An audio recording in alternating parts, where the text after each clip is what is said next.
ഭാവിയെ പറ്റിയുള്ള ഭയാശങ്കകളോട് ഇരിക്കുന്ന അവസരത്തിൽ പരിശുദ്ധ തിരുമേനി എന്ന് ആ വീടുകളിൽ പ്രാർത്ഥിക്കുകയും ആ രോഗം വന്നവർക്ക് രോഗം സൗഖ്യമാക്കുകയും രോഗിയെ തൊട്ട നെറ്റിയിൽ കൈവച്ച് പ്രാർത്ഥിക്കുകയും ചെയ്തിരുന്നു എന്നുള്ളതാണ്. അന്ന് പരിശുദ്ധ പരമനത്തിലുള്ള പ്രാർത്ഥന കാരണം രക്ഷപ്പെട്ട നിരവധി ആളുകൾ ജീവനോടെ ഇരുന്ന് ഞാൻ കണ്ടിട്ടുണ്ട്. എൻ്റെ ചെറുപ്പകാലത്ത് ഞാൻ കണ്ടിട്ടുണ്ട്.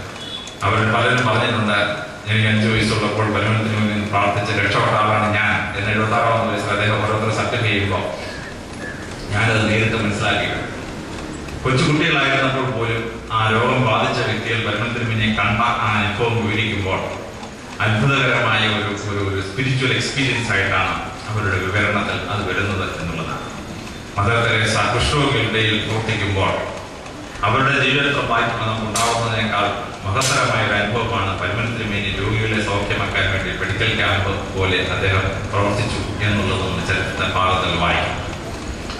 അദ്ദേഹത്തിന്റെ ജീവിതത്തിൽ തന്നെ ചില സംഭവങ്ങൾ നമ്മൾ വായിക്കുമ്പോൾ അത്ഭുതം തോന്നാറുണ്ട്. അതിൽ വളരെ പ്രധാനപ്പെട്ട ഒന്നാണ് തുമ്പോൺ പള്ളിയുടെ എക്സ്പാൻഷൻ എന്ന് പറയുന്നത്.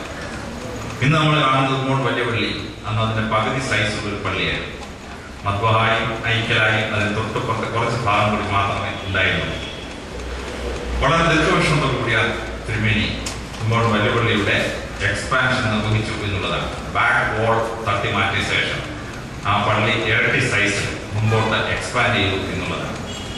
അങ്ങനെ എക്സ്പാൻഡ് ചെയ്തപ്പോൾ അവിടെ നമ്മൾ കാണുന്ന ചില പ്രത്യേക പെയിന്റിങ്ങുകളും ചില പ്രത്യേക രൂപങ്ങളും ഇന്ന് അദ്ദേഹം തന്നെ പേഴ്സണൽ സൂപ്പർവിഷനോട് വരച്ചു വെച്ചു എന്നുള്ളതാണ്. അതിൽ ചരിത്രപരമായ ക്യൂരിയോസിറ്റിയോടുകൂടി ഞാനത് പോയി വളരെ വിശദമായി അതിൽ ഓരോ ചിത്രങ്ങളും എടുത്ത് പഠിക്കുകയുണ്ടായി. അന്ന് doctor George Menachery saint Thomas സെൻസർക്കൾപ്പെടെ എഴുതിയ ജോർജ് മേനാശ്ശേരി വന്ന് അതിനെപ്പറ്റി വിശദമായി പഠിച്ച് അദ്ദേഹത്തിന്റെ ക്രിസ്ത്യൻ ആർട്സ് എന്ന് പറയുന്ന പുസ്തകത്തിൽ വ്യക്തമായി രേഖപ്പെടുത്തിയിട്ടുണ്ട്. ഒരു 20 നൂറ്റാണ്ടുകളുടെ മലങ്കര സഭയുടെ ചരിത്രം കൃത്യമായി പരമനത്തിനുമേനി അവിടെ ചേർത്ത് വെച്ചിരിക്കുന്ന ഒരു ഉദാഹരണം പറഞ്ഞാൽ തത്തമ്മയെ കയ്യിൽ വെച്ചുകൊണ്ട് നിൽക്കുന്ന ഒരു മഹാപുരോഹിതന്റെ ഫോട്ടോ. ഈ തത്തമ്മ വേദപുസ്തകത്തിലെ സിംബോളിക് പക്ഷികളിൽപ്പെട്ടതല്ല. എന്നാൽ കേരളത്തെ സംബന്ധിച്ചിടത്തോളം അത് സിംബോളിക്കായ ഒരു പക്ഷിയാണ്.